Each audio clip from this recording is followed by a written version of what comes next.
to cover the three topics. One is basically trends, the other is consumers, and the third is technology. For trends, I want to talk about basically content, or the disruption that's happened because of content in the marketplace. The second idea is around digital Darwinism. It's a point that McKinsey has done several studies on. And the final aspect, I'll talk about hyper-local targeting under technology. When we talk about content, I want to give Marriott Hotels as the example to start this off at. Marriott has decided that they're going to do all of their advertising based on content, to the point that they've recruited 2 Disney executives, or recruited away 2 Disney executives, and they've started up what's called Marriott Studios.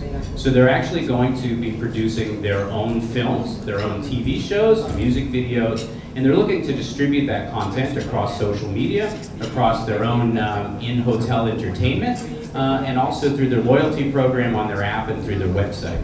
So one of their first films, if you will, is basically The Two Bellmen. And so you can you can Google this, and so you can find this up on YouTube. But it's just an example of Marriott Studios looking to create compelling, original, or unique content as a differentiator against their competition. And how many people are fans of like exclusive TV shows that are on HBO or Showtime, something like Game of Thrones? If you're not a fan of it, perhaps you've heard of it. But original content like that drives you to HBO, like The Sopranos did before that, correct? So Marriott is looking to do something similar. Imagine if we get to the point where a TV series produced by, say, Marriott is so popular that you'll only stay at a Marriott hotel just so that you can watch the programming, right? It seems far-fetched, but perhaps that's where the market's going. So anyway, I was talking about content disruption. I want to tell you about, or share with you anyway, 3 different types of content, or take a look at that. The first is produced or user-generated content. And so produced, obviously, that is something where you either do it internally, or you hire you outsource, and you have an agency do that for you. And that has, I mean, that's basically what we've been doing. That would basically be traditional media, if you will. But, but if we're looking at from the aspect of the example of Marriott, it's still produced content, but it's a bit more audience-centric because it's more infotainment, I guess, if you will. But user-generated content, that's what we do every single day. So this morning, I got up, I took a picture outside of the window, and I basically, wrote, "Good morning, Philippines." So, I'll be presenting, at SAP, Hyperconnected, blah, blah, blah, right? And I typically, that is a form of user-generated content. So SAP didn't pay me to send out that tweet, but I say, the hotel didn't pay me to send out that tweet, but I did. And each of them are then mentioned by that. And so that is an example simply of user-generated content. We do it every day with photos, videos, whatever we might be sharing or resharing of other content that we see. And you can see as I've been speaking, I would gather you've probably been reading some of the statistics that are behind me there, but we see that user-generated content is consumed to the point, especially with millennials, as many as 5 hours per day is just used looking at user-generated content. So you as a brand, when we're talking about content disruption, you either need to be producing content or fostering brand fans to create user-generated content or buzz about your products so that it's being basically just transmitted out there. If you're familiar with Google and Zmont, or Zmont, depending on how you want to say Z or Z, but it stands for Zero Moment of Truth. So in retail, we're all familiar with Moment of Truth, right? We're all familiar with that concept. Well, Google had put out a report a couple of years ago, Zmont, Zero Moment of Truth. And that's the fact that about 70 to 85% of consumers go to Google and they basically type in whatever it is that they're thinking about a particular product or service. Why? Because they want to see what others have to say about it. And from that, the purchase decision is made before they've gone to your website potentially, before they've walked into your retail store. They've read either content that you created and put on the web, or what others in the form of reviews or feedback have placed on the web. So the reason why content is so important, whether it's produced or user-generated, is the fact that you want to make sure that your brand is represented in that space, so that when somebody's on mobile and they type in your product or your service, it comes up and something good is said about the brand. So that's why user-generated as well as produced content is so critical in this piece. Another form of content is also can be seen in offers. And most of us don't think of offers as content, but certainly promotions are, right? So maybe that is a premium with purchase, maybe that's bundling, whatever it is that you might be doing to basically attract people, develop or put a spotlight on whatever it is that you're trying to get them to focus on at that point in time. Whenever you do have an offer, though, you need to make sure that it's useful, you want to make sure that it has value, and you want to make sure that it's timely. And so that's what's really key about mobile as well, too. So if you're using proximity, or you're using notifications, or you're using Bluetooth, wireless, whatever, Wi-Fi, whatever it might be, to push out to the customer, the offer needs to be, again, timely, value, and it has to, of course, be useful to the consumer to do that. And again, I have the stats there, so you can take a look at that as I speak. So the third thing I want to talk about in terms of content goes to basically about being mobile friendly. So what good is it to have really good videos, really nice photos, have a web page that's optimized to the point where you've got great user feedback and reviews that are on there, but the site doesn't load at the time the consumer needs it, right? So imagine they're in store and they're looking at a product, but they want to know what others have to say about it. So they go to your website and they're on their mobile and the images or the video don't download because you didn't optimize your site properly. So if you've got really good content, you want to make sure that your mobile site is well optimized. You also want to make sure that you have a well optimized mobile site too, because Google starting on May 1st did what? Everybody familiar with what Google did starting on May 1st? If you don't have a mobile optimized site, you will be penalized in your search rankings. So Google is mandating that every website be mobile optimized now. So that's another reason why you want to make sure that your site is mobile friendly. When we get to the last aspect, I'll focus a bit more on that as well. The second item that I want to talk about, that McKinsey in one of their studies, actually they did 3 studies on it this past year. It's about digital Darwinism. And basically, we all know what Darwinism is, right? It's survival of the fittest, origin of the species. Well, we're reaching a point in time in digital where now we're beginning to cannibalize ourselves, right? It's survival of the fittest. Before it was, you gotta be on digital. Now that just about everybody is on digital, it's about now who's going to reign supreme, who's best optimizing their site, who's putting the best content online that's engaging, etc. An example I want to give is Disney.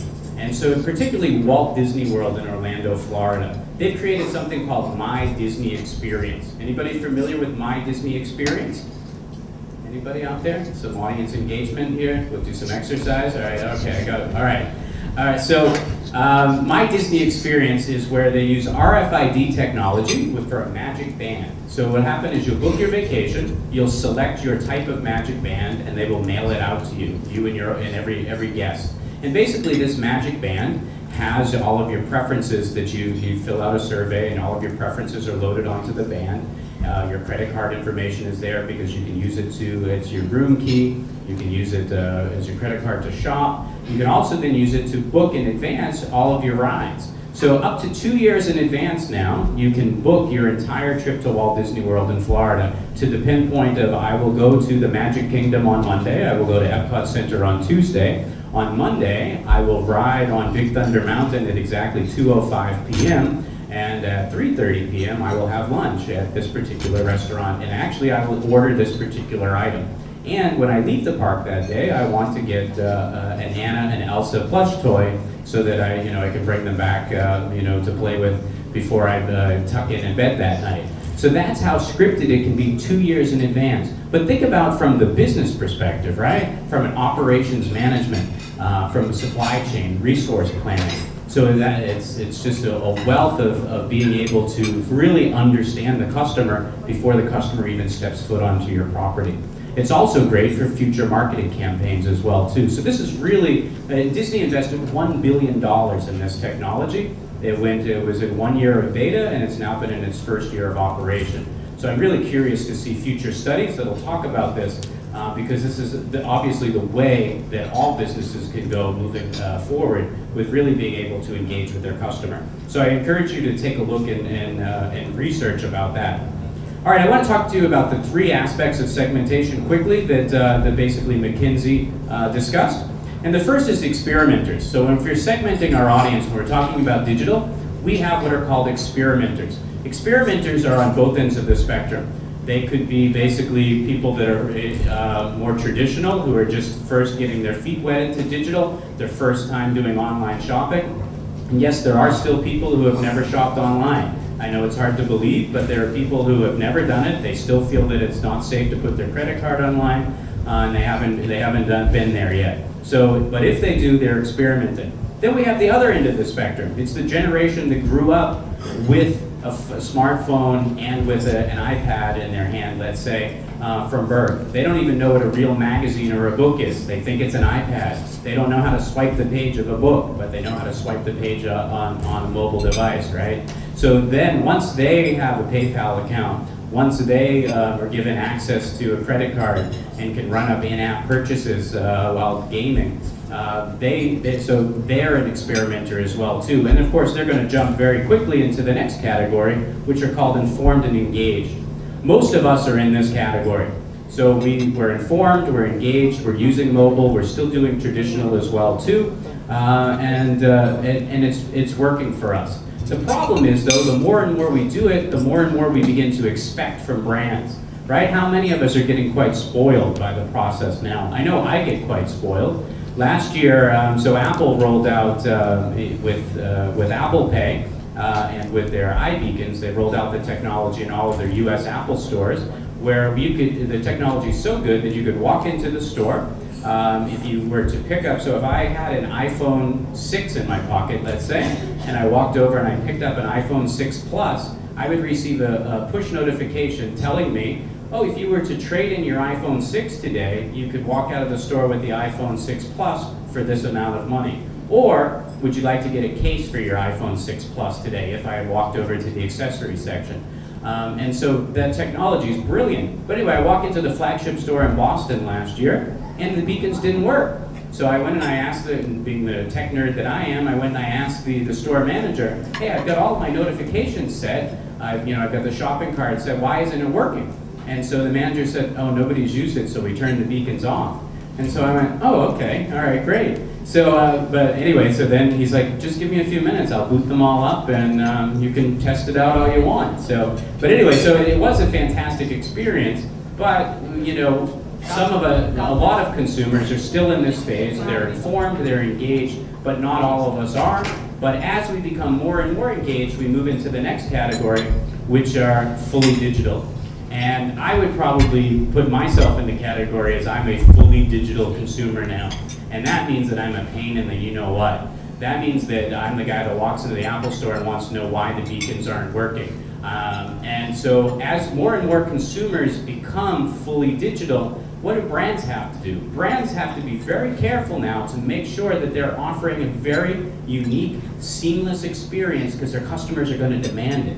One of the problems as well, too, is that all of us have most of us anyway, have a leading edge device in our pocket.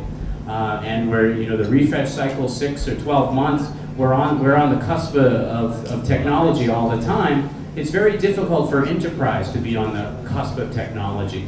So enterprise is typically lacking behind the consumer. And whereas that might have been okay before when refresh rates were a lot slower, that's not okay now. So enterprise has to be ahead of the curve. And you as a marketer or you in IT, you have to really be thinking about what is the next trend going to be. How many of you guys are ready for Apple Watch? How many of you have done a retail strategy that engages with consumers with a wearable device? Most of us, the answer is no, we haven't done that yet. You're going to hear some great things from Sandra from Adidas about some innovation that they have, but a lot of brands are not ahead of the curve, and you have to make sure that you are, or as more and more consumers become fully digital, you're going to lose them. Speaking about fully digital, how am I doing for time, by the way? Good? Okay, great. All right, just want to make sure. Sometimes just keep talking. Like I said, could 30 minutes, 3 hours, the same for me. Anyway, getting to technology, I want to give you an example of a company called Meatpack. How many people have heard of Meatpack before?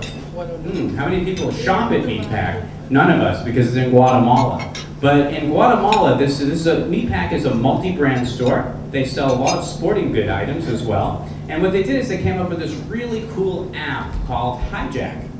And the Hijack app basically works in this way. You have to, of course, have downloaded the app. So when you walk into a shopping mall, if you walk into a competitor's store, all of a sudden you'll get a notification that says you can buy the same item from us for less money. But starting right now, the discount starts at 100%, and as soon as you get into our store, the counter will stop. So it's been a great engagement tool because you've got people running through the shopping malls. Yeah, you have to Google this and you'll see some of the video of it. It's fantastic. People are jumping over escalators, pushing people out of the way to run into the store to get the most discount. And I think 79% is what the highest amount that someone got. So any item in the store, they can get it at that discount if they can get there in time. Anyway, it can be a bit dangerous, but it got a lot of global attention, especially agencies talked about it a lot. But it's really, when you talk about engaging the customer and then also getting the intangibles about having great content talked about your brand after that, or as a result of that, Meatpack was quite successful with that. All right, I want to touch on a couple of items here as I begin to close out. And so, what is the best way to engage with your customer? As I just mentioned, Meatpack did it with smartphones and with an app, but it can certainly be done with tablets. It can be done in the future, of course, with wearables, whether that be Google Glass version 2.0, or as a result of that, Meatpack was quite successful with that. All right, I want to touch on a couple of items here as I begin to close out. And so, what is the best way to engage with your customer? As I just mentioned, Meatpack did it with smartphones and with an app, but it can certainly be done with tablets. It can be done in the future, of course, with wearables, whether that be Google Glass version 2.0, Samsung's on its whatever third or fourth version of its wearable, and Apple Watch has debuted in a few markets, but it's not readily available just yet. So it'd be interesting to see where wearables play. If you look at just some of the statistics, and if you're ever looking for mobile engagement statistics in Southeast Asia, We Are Socials are great. I rely on them heavily for their data. But if you look, the Philippines is quite different than the other markets that I've spoken in on this topic, in that you guys are still 70% of your internet consumption still happening on desktop and laptop, which is quite different than most of Southeast Asia. And it must all be generated from this area, not of course from most of the outlying islands. But it's down 13%. So you're looking at about 6 hours and 17 minutes a day spent on that platform. The smartphone, though, is up 70%, and that's true in just about every market. And then tablet usage, unlike most of the world, tablet usage in the Philippines is up. Tablet usage in most other markets is actually on its way down, mainly because of the fact that we're all getting larger phones. So as we get a larger phone, we don't need to be carrying our tablet and our large phone at the same time, unless, of course, we've got multiple, ladies, you guys got bags. I try to tuck my iPad under here, but my iPhone 6 Plus is getting big enough, I guess. We also, when we're talking about engagement platforms, and what are some of the best ways to do it, certainly social networking sites would be one of them, mobile web is another, and of course dedicated apps or web-based apps. As a consultant, typically people come to me and they say, Ron, I need to have a mobile engagement strategy. What should I do? I want to build an app. And I usually immediately give them, no, you don't need to build an app. What you first need to do is have a mobile responsive website. So my first piece of advice ever is if you want to go digital and you want to engage with your customers, the very first thing you do is you make your website mobile friendly. And then when we talk about dedicated app versus a web-based app, my second piece is do a web-based app, then test the waters, and then maybe perhaps go to a dedicated app. Anyway, just a little piece to share. But utilizing this technology, it's about chat apps, for example, Line. I know Line isn't very big here, but in Thailand, Line is just like WhatsApp, but with photos, right? Or basically emoticons, emojis. And it's been a very successful retail tool about driving engagement and flash sales. So it took off in Japan, took off in Thailand, but not many places else, and not many other places, excuse me. So, but the key is that what new or clever thing could your brand do? Perhaps you could come up with your own messaging platform or you could piggyback on somebody else's and create a new community where you could begin to engage with them. It's about your technology being responsive, and it's also about, if you're using a dedicated app, it's about being able to have a walled ecosystem to basically do a communication directly between you and the brand with no other distractions. When we talk about, as I was mentioning about in the Apple Store with iBeacon, of course you can use Wi-Fi, and there's Wi-Fi technology product called Wi-Fi Slam. There's another one, Wi-Fi Max. There's some interesting ways to engage in store with proximity. But of course you've got iBeacon from Apple, and of course you've got e-wallets. The key is, however you're engaging on mobile, you want to make the environment, or basically the sales journey, seamless. You also want to make it complete. And that's what's really great about mobile, whether or not somebody's in your store, touching the product and then ordering it online, or looking at it online and then physically buying it in the store. You want the path to purchase to be seamless. You don't want there to be any hurdle along the way. Because at any time that there's a hurdle, you give the customer the chance to look for the product someplace else. And if they look for the product someplace else, there's a good chance they might buy it at someplace else, right? So you want to make sure that your engagement is the best that it can be. It's seamless, it's engaging, and you actually are offering them some value. You're offering them, whether it's premium with purchase or with better service, some aspect that differentiates you from the competition. So it's about engagement, it's about relevance, and it's about creating value. And my final point that I want to just sort of share with you and ask the question, how many of you are ready to go 100% mobile? Are any of your businesses ready to go 100%, for not digital, how many of you are ready to go 100% mobile? And you don't have to answer, but most businesses, the answer to that question is no way. I'm not ready to do that. But how many people are familiar with Flipkart? Anybody shop or use Flipkart before? All right. Well, in India, Flipkart recently acquired Mantra, and it's an online shopping platform, both of them are, but they made the decision also on May 1st to go 100% app. So not even 100% mobile, 100% dedicated app. And they've been preparing their customers for the past 6 months, basically by offering them an incentive to download and begin to shop on the app. And so once they do, they received a discount. But they shuttered their website. Can you imagine shuttering your website? Can you imagine your business being so successful on mobile that you just shutter the site and you say all transactions with us happened in our app?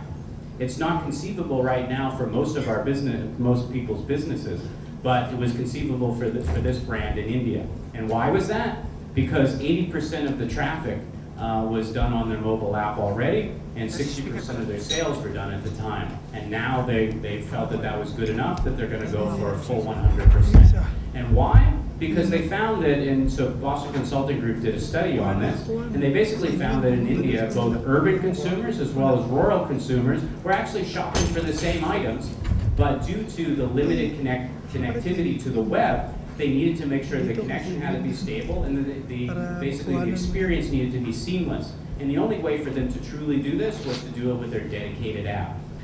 So anyway, it's a bit avant-garde, it's a bit risky, and I'm not advocating that your business all of a sudden close your website tomorrow, close your retail store. I'm not saying that whatsoever. But I'm just saying this is where the technology is headed. This is where we as consumers are headed. Somebody asked me after the last session that I did for SAP in Singapore, they said, well, what do you see happening to traditional retail? And it's a question that I always get.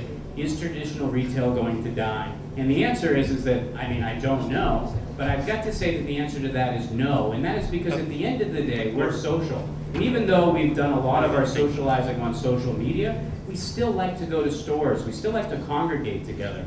And especially as more and more people don't eat at home, we still need to go out and have dinner in a restaurant. And what do we typically do before that dinner or after that dinner?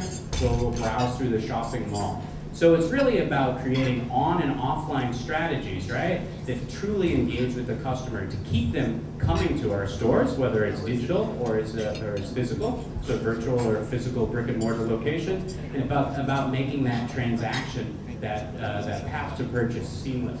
So I appreciate your time today as I basically touched on these three aspects. What I do want to do is I want to caution you, though, that under digital Darwinism, if you look at the statistics, some brands are so successful now online, they've created so much content over the past few years that it's been basically, the ideation is that the brand can never be supplanted as long as they continue at the same pace because they've got so much content. So the question is, how much longer is your company going to wait before you're generating and putting content online? Because if you don't start now, that critical mass piece is coming where it may be too late. So I'm not saying it'll be too late for your brand, but there's a potential that if you don't start doing some of the things that I talked about today, it may be too late for your company. So don't sit in the dark, get started. And there's some great people here from SAP to answer your questions as well too, and I'll be hanging around for the rest of the day during the breaks if you want to chat and talk about some of these things. But I thank you very much for your time today. I truly appreciate it, and have a great rest of your day. I know Sandra's up next, looking forward to hearing her presentation. Thank you.